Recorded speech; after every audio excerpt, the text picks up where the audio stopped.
It's time for the Hockey Minute, your source for all of today's hockey news with some opinion. Strap in for the fastest news in the NHL. This episode is proudly brought to you by fucking nobody.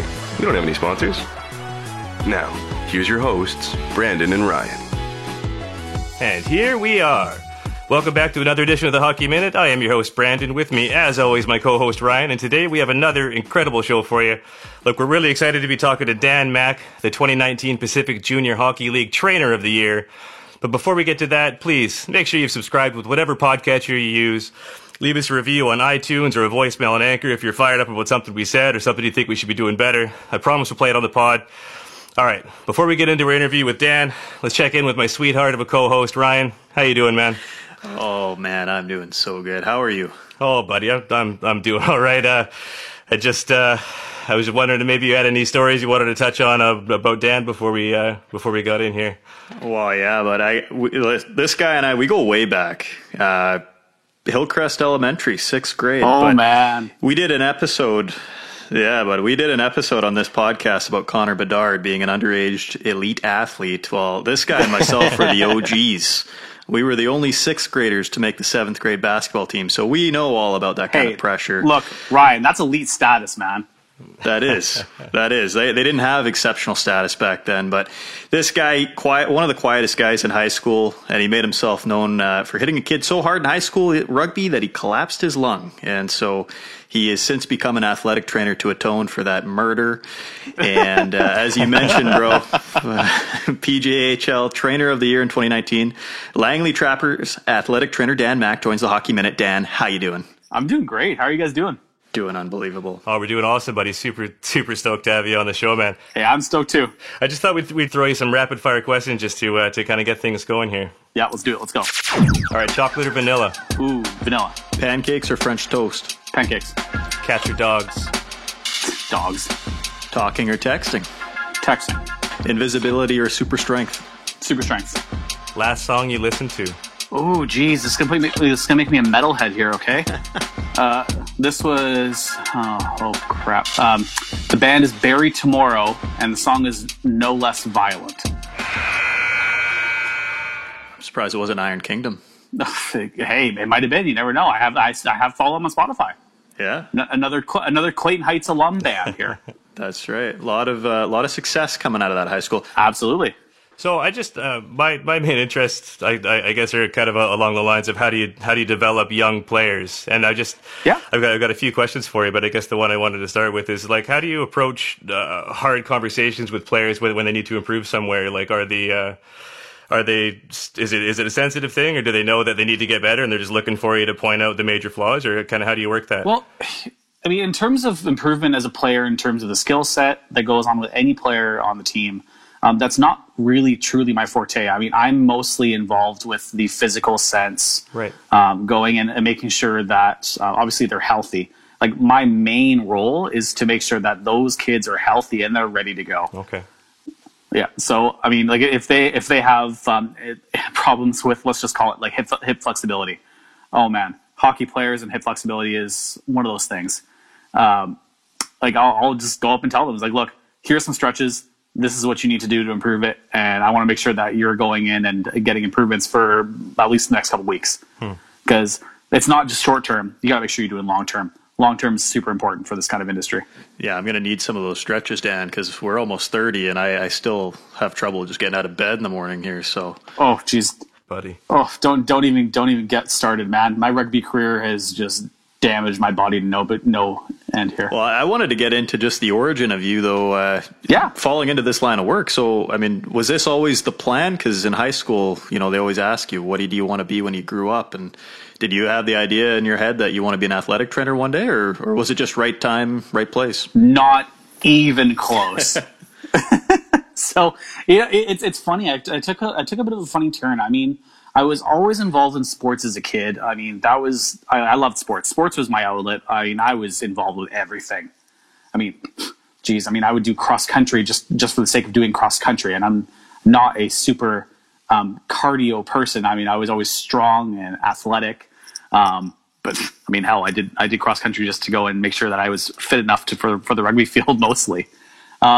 But yeah, I mean, like I was always involved in sports. I loved sports. I knew I always wanted to have some sort of involvement in physical activity and sports. It's funny though, my original path with my kinesiology degree was actually going to be in teaching. And I was going to be a phys ed and science teacher. And then I randomly was helping out my old rugby club with doing some of the training work, helping them with taping, injury assessments. And I was like, dude, this is sick. I freaking love it. I was like, dude, I love this. I was like, okay. I mean, no offense to all teachers. All teachers do fantastic work. It's like, yeah, this ain't for me. Yeah. So I was like, no, this ain't gonna happen. Okay. So I mean, I switched my entire degree. I was already like technically a third-year student, and I switched all my electives and my credits to pursue basically the athletic training kind of sort of it.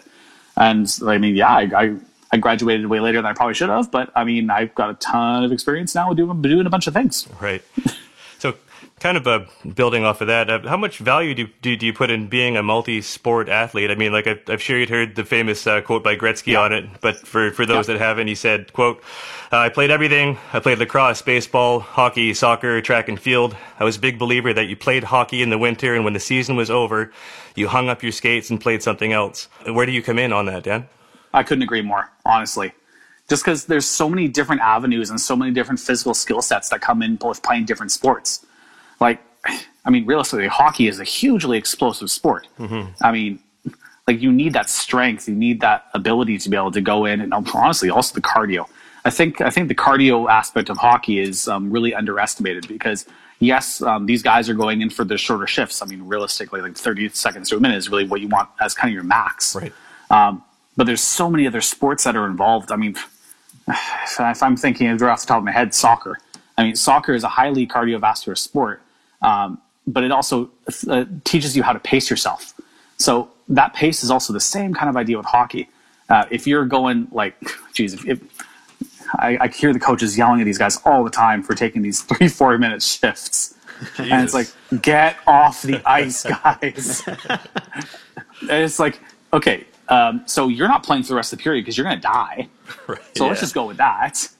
But I think it just also it trains your body in a different way so that you're not fatiguing yourself by doing the same actions, the same tasks that are involved with your sport. I think you have to be involved with multiple things so it gives your body that diversity, especially in those younger years. Yeah. Do you feel like you can see a difference between an athlete who's hyper-focused in one sport versus a guy who plays multiple? It really depends on the age level. I mean, like I've seen guys at the junior level. I mean, yeah, you can totally see. It's funny because I talked to some of the guys that are on the Trappers, the Langley Trappers team that I worked for. And like there's a couple guys that are like, yeah, man, I'm a basketball player on the side. I'm a rugby player on the side. It's like, yeah, I can tell. You can oh geez, like one of the guys is a rugby player and he's built thick, and it's like, okay, you see, that makes sense. Okay, I can relate to this. Okay, that works. I understand this, and it makes sense as to why you hit so hard in hockey. Okay, and like there are other guys that are basketball players, and yeah, you know what? They're strong guys. They're also explosive, but there's so many different sports that allow those skill sets to transfer properly into other sports like hockey. Like, honestly, I think if you don't do multi-sports, then you're kind of hindering yourself.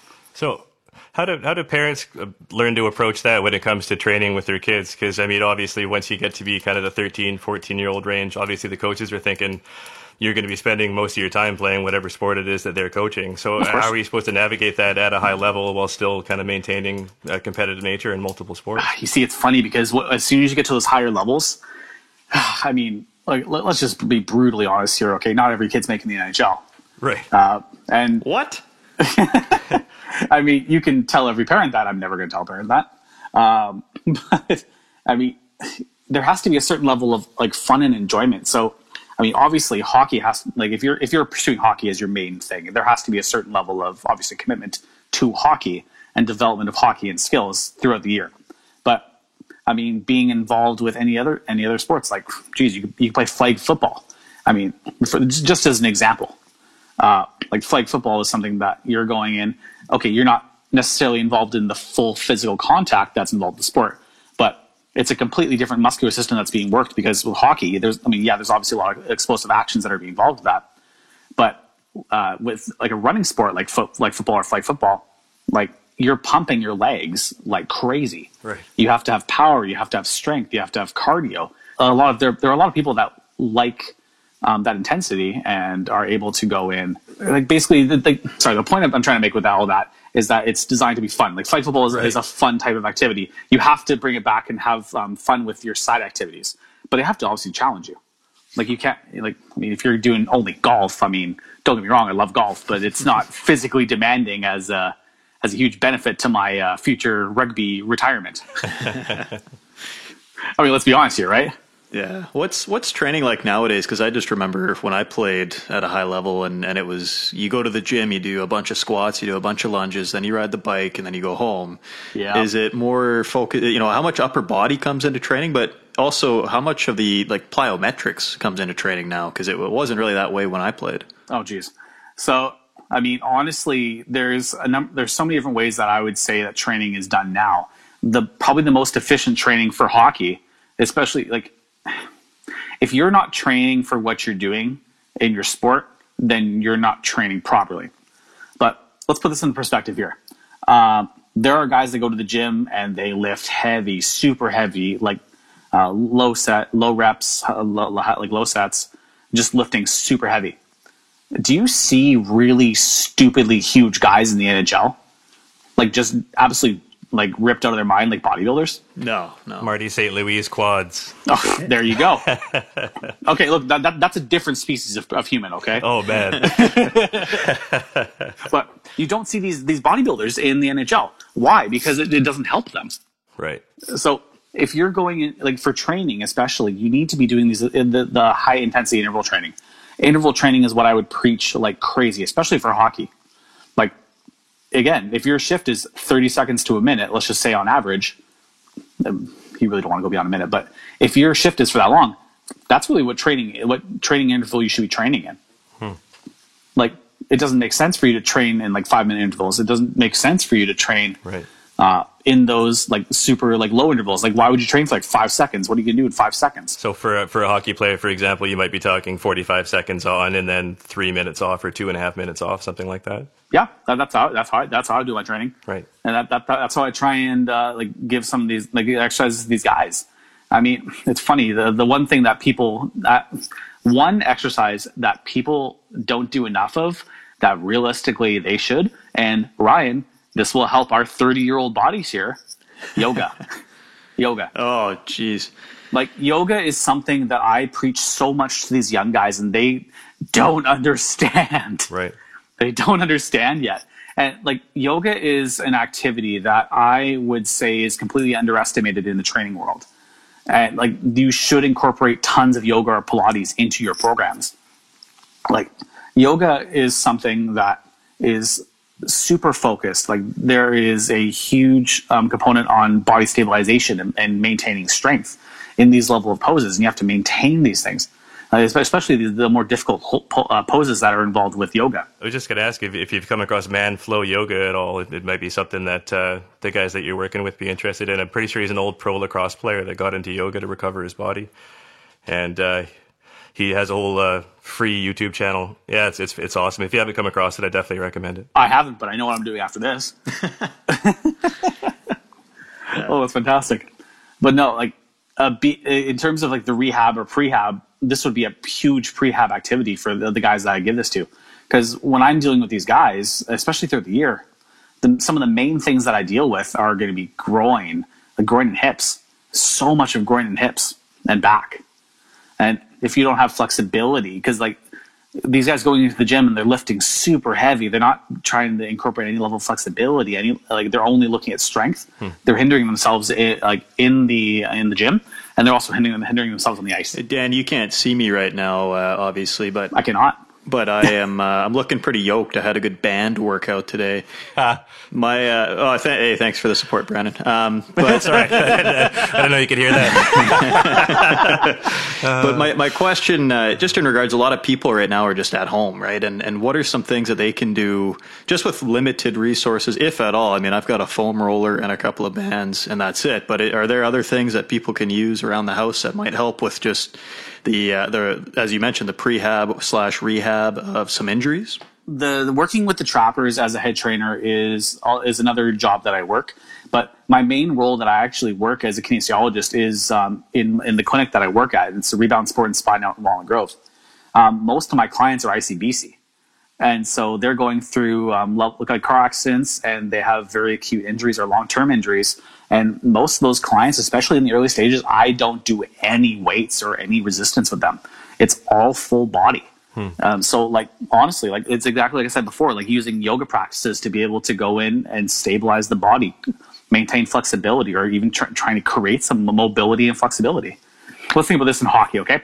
You're going to get crunched in the boards, and you're going to get flattened and bent in half. Now, if your body was not had no flexibility and you got bent in half, that probably isn't good on your body. I'm just putting that out there. Fair. I live it every day, Dan. I live it every day. Perfect. So if you're going in and you're able to go and like create mobility and stability, I mean, like I don't need any equipment for that.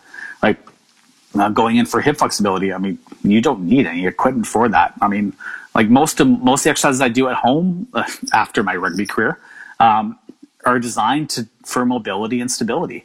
Like I try and preach what I do, and I try and do all my training through like full body weight, sort of more so like kind of medium reps, not trying to lift super heavy, and trying to create stability and building long-term strength and mobility. But yeah, like people at home right now.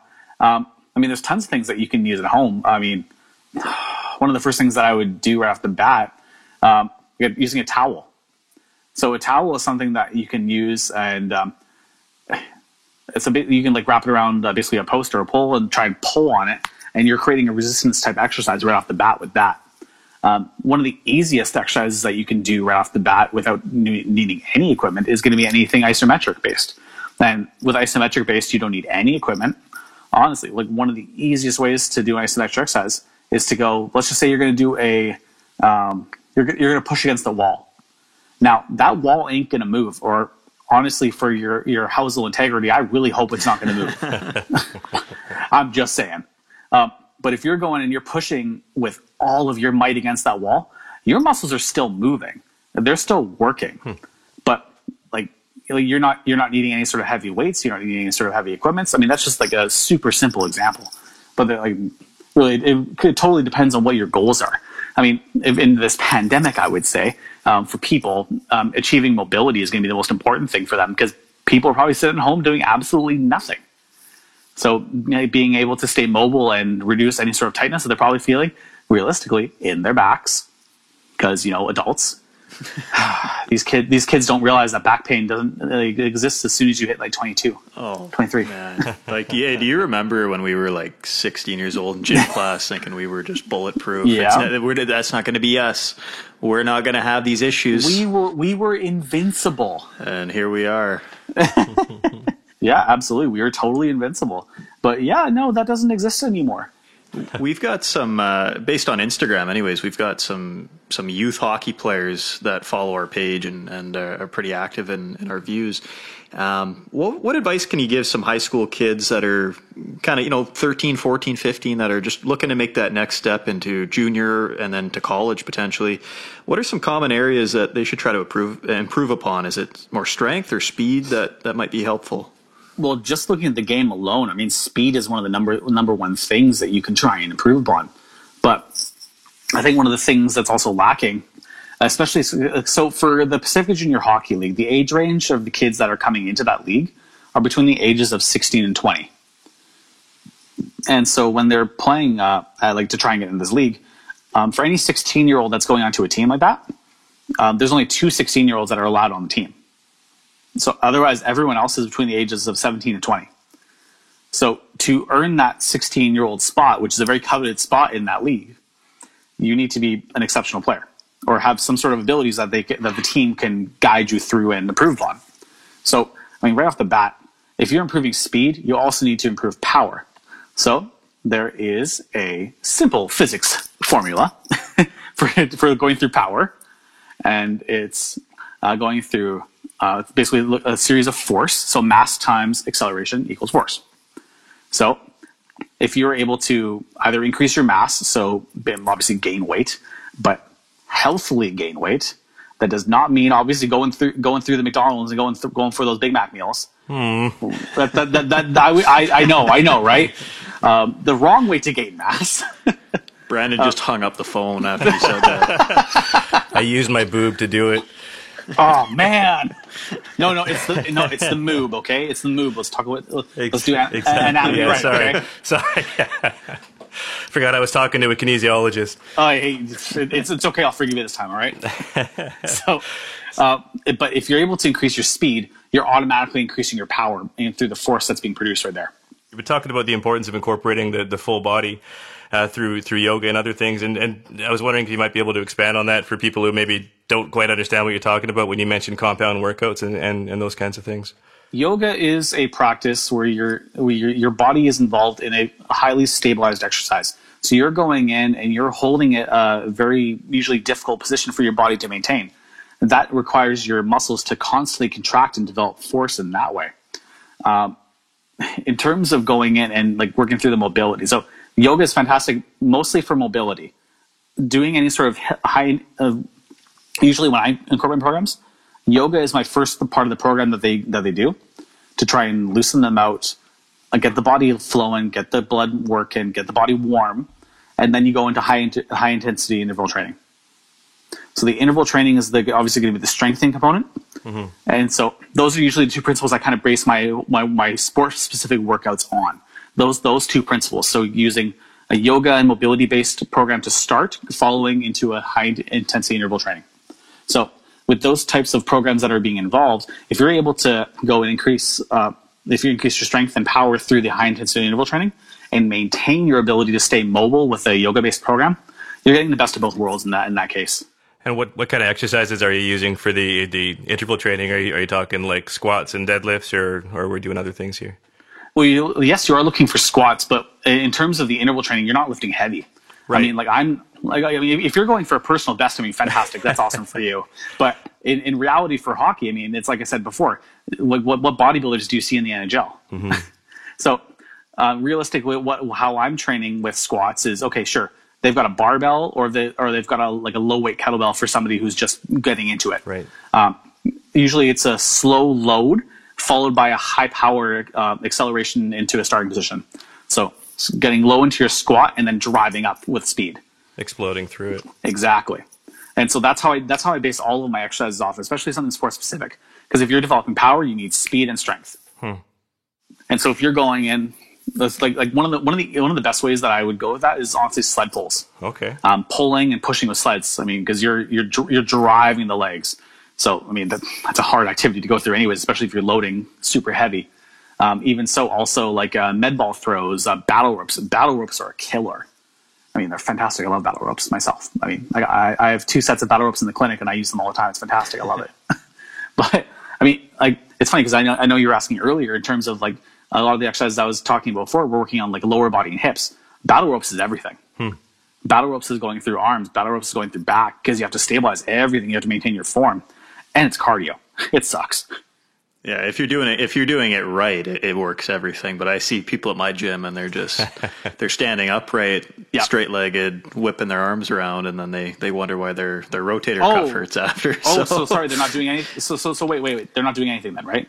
Is what you're saying? Yeah, they're basically then they go see you and they go, "What's going on?" And it's that's fantastic. Send them all my way. That's great. I love it. Hey, when everything opens up, Dan, you're gonna have a bunch of new clients. I'm sure of that. Yeah, that's probably fair. Hey, so I wanted to transition a little bit into the Trappers, and I was just checking, it seems like it's a good squad. 27 wins this year, 14 losses. Now, did you guys get a chance to finish out the season, or was there still an ongoing playoff run or anything like that? So it pains me to say this, but we did not make it past the first round this year. It hurt me. Because we even though the franchise has only been around a couple of years, our very first season we made playoffs. It was not super expected of us to make playoffs, but we had a good group of guys that were super talented, worked hard, and bought into our system. I mean, like it's kind of like what you'd expect for any first year team. I mean, the first half of our season, we were kind of getting to know everybody, and honestly, guys were figuring out what I would do and how I can help them on the team. And then in the second half of the team, we took off. We did really well. We played awesome, and we made playoffs. We made our first playoff berth. Unfortunately, lost in the first round to Abbotsford that first year, but going into our second year playoffs, this was fantastic because we got to play Abbotsford again in our very first round. Of course, more of a redemption for us. But in that series, the second year we were as a team, we went all the way into league finals. That was a fantastic development year for a lot of the guys. It's funny because I mean, you kind of realize beginning of the season, as a trainer, it's more about like the prehab and preventing these things from these injuries from that these guys are suffering, and making sure that they don't creep up or don't get worse. And so, I mean, gotta be creative here. I can't give away all my secrets. Russian gas. That's always number one. Hey! It's like I said. Okay, you can't give away all the secrets. Okay, I can't tell you guys everything. All right. but going in and making sure these guys are healthy is number one, and like especially in a playoff run, that like these guys are coming into me like funny. I have a timesheet when it comes to playoffs, and these guys sign up for a spot, and they come in for their treatment before the game starts. So they're like I'm there about 3 hours early before a game and starting working on guys, just to make sure that they're all healthy and good to go. Could you maybe walk us through what like an average day looks like for you then on a game day for the Trappers? Yeah, game day. So 7:00 start. Mostly 7:00 start. I'll talk about a home game. So 7:00 starts. I'm usually there between 4 and 5, typically. Most of the time, when it's getting closer to playoffs, I'm more busy dealing with the guys themselves in terms of dealing with any sort of nagging injuries that have developed throughout the season. I provide treatment before a game. So that could be done through soft tissue release, which is basically, in short, basically a massage therapy technique that's designed in more of like a passive massage therapy than like, okay, I'm just going to dig my elbow into you and I hope you have fun. That's not what I do. So basically, I'm dealing with a lot of these guys, and then after that, I help our equipment manager, who has been fantastic, deal with getting equipment to the bench, assembling everything in there, make sure guys are ready to go, and then mostly like in game, I'm watching, I'm checking. I mean, I have to check. It's funny because like guys look at me like they'll take a funny hit and be like, "Hey, what's up, dude? You all right?" And they look at me. I was just like, "What are you talking about? What did you see?" It's like, "I see everything." It's like you can't fool these eyes, okay? And they're like, "Okay, I'm okay." I was like, "All right, cool, that's good." Give them the quick like, "Yeah, okay, you're good. Okay, wonderful, awesome. I'm gonna move along now." I mean, obviously, the times hopefully you don't actually need me is like when a guy goes down the ice and it's like, okay, all right, I'm on. And I learned this after my first year is to get ice spikes for my shoes. May or may not have had a few tumbles here and there. Oh God, it's actually funny. I have some of the rink staff at George Preston Recreation that are there. They call me Tumbles now. Because that may or may not have happened a few times. Hey, every hockey player needs a nickname, so I mean, there's worse things that they could be calling you. Just so you know, Tumbles could be worse than Tumbles, but it's okay. I've embraced it. It's embraced fine. It by tumbling further. Absolutely. You know, it's funny. I'll tell you the story where it actually finally got ingrained that I was Tumbles. Okay, so. It was terrible actually because it wasn't even for my guy. I was going to help one of the other team's players, and he happened to one of the trainers was just unavailable that day. So based off Hockey Canada mandate, actually, if there's any sort of emergency on the ice, the trainer on the other team actually has to take over and help out with the other team as well. So I was running to help the other team's guy out. Oh no! Because one of our guys crushed him, and. So it was basically on the opposite end of the ice from where I was. And so I get to about the middle of the ice, but the problem is it was at the start of the period. So the ice had not fully set and froze. So it had some wet patches. Yeah. And so I'm going right into the center crest. And as soon as I get down there, it's like in the old movies when they throw the banana peel down and it's like, oh, jeez. And it's like going like, boom, like right on my back. And it's like, I mean, it's great. I mean, hey, look, I played rugby. Okay, I can handle it. So I go up, I pop up, and I'm like the problem is you can hear the collective ooh in the crowd. I was like, oh no, was it bad? How bad did that look? And I'm going and run into this guy, and it's like, hey man, you can take your time. Yeah, everyone's focused on me right now because apparently I almost died. So it's all right. It's all good. Checking out the jumbotron for your instant replay. Absolutely. You have to check the online feed for that. They may or may not have gotten looped a couple of times. We should see if we can find it for the Instagram. Hey, we'll see. Hey, I'll see if I can pull some strings. All right, we'll see what we can find. So, are you getting different levels of buy-in from the guys in different stages of their careers? Like, I'm not asking you to name names or anything, but I mean, are there any 20-year-olds just dogging the workouts because they know it's beer league from here on out, or do you feel like most guys are all in on the fitness and nutrition aspect? You know what? Honestly, with this group of guys, we have had a fantastic buy-in with all the players. Awesome. I haven't seen any guys like truly quote unquote dogging it.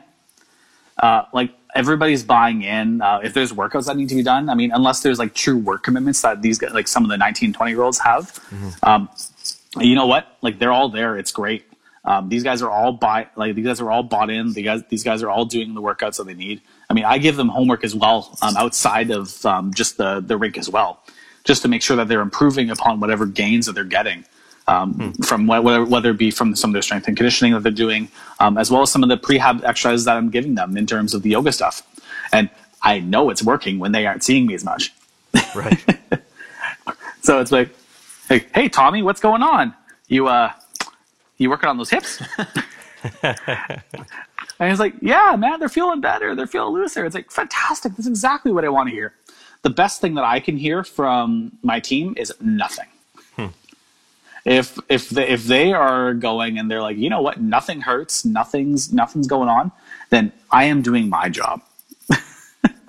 Like if they have no major aches and pains, I mean, apart from obviously normal wear and tear, then I'm doing a good job.